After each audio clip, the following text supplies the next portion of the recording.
Welcome, my family. Before we jump, make sure to like, subscribe, and share this video with your friends and family. I'd also love to know where are you watching from. The call came in at 1:52 a.m. Abandoned county jail on the edge of town.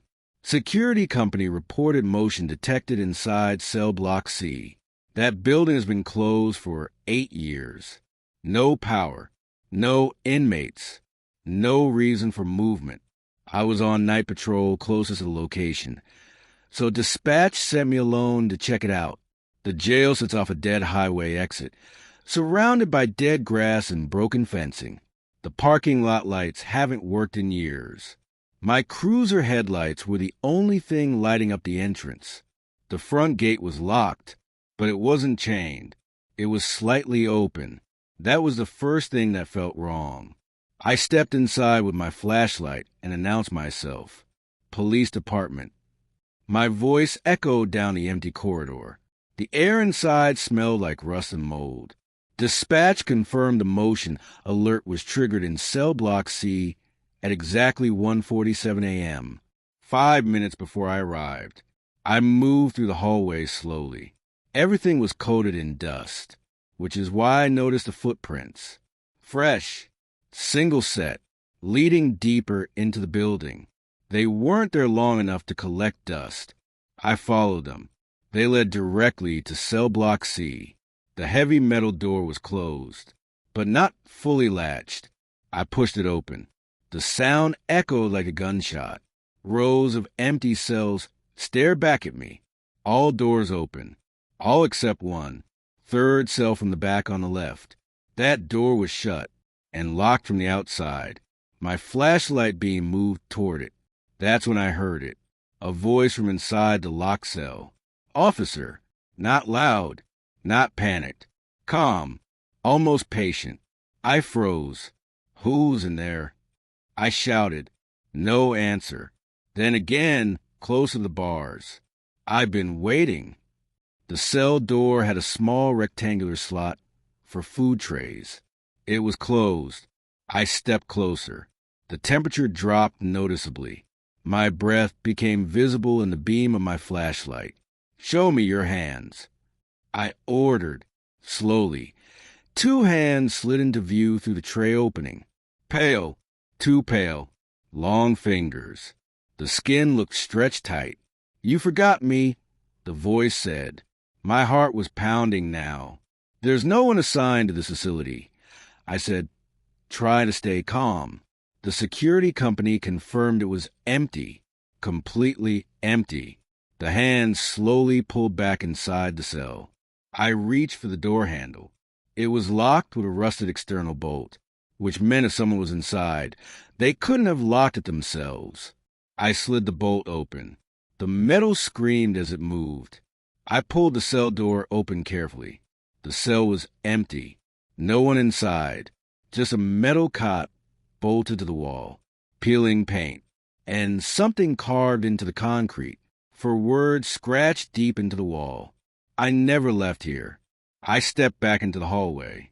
The cell door behind me slammed shut, hard. I spun around. It was locked again. From the outside, the bolt was in place.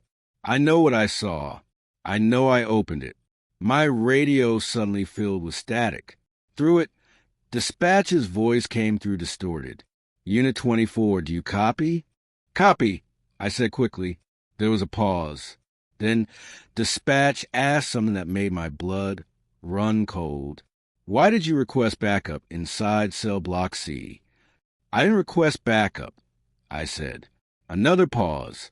Unit 24, we received a transmission from your radio at 1:44 a.m. You said, he's still in the third cell. I looked at my watch. 1:59 a.m. I didn't arrive until 1:52. There was no way I could have transmitted anything at 1:44. Replay that transmission, I said. Static filled the line. Then my own voice came through. Clear, calm. He's still in the third cell. The timestamp on dispatch's system confirmed it. 1:44 a.m. 8 minutes before I even got the call. Before I was even dispatched. My flashlight flickered, and then every single cell door in Block C slammed shut at once.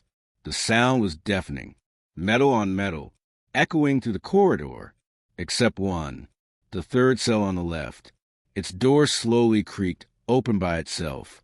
Inside the darkness, I heard breathing, not echoing, not distant, right next to me, directly behind my right shoulder. I turned. No one there, but the breathing continued, slow, measured, like someone standing inches away from my ear. I backed away toward the exit. The breathing followed, step for step. When I reached the main hallway, it stopped, completely. Backup arrived minutes later.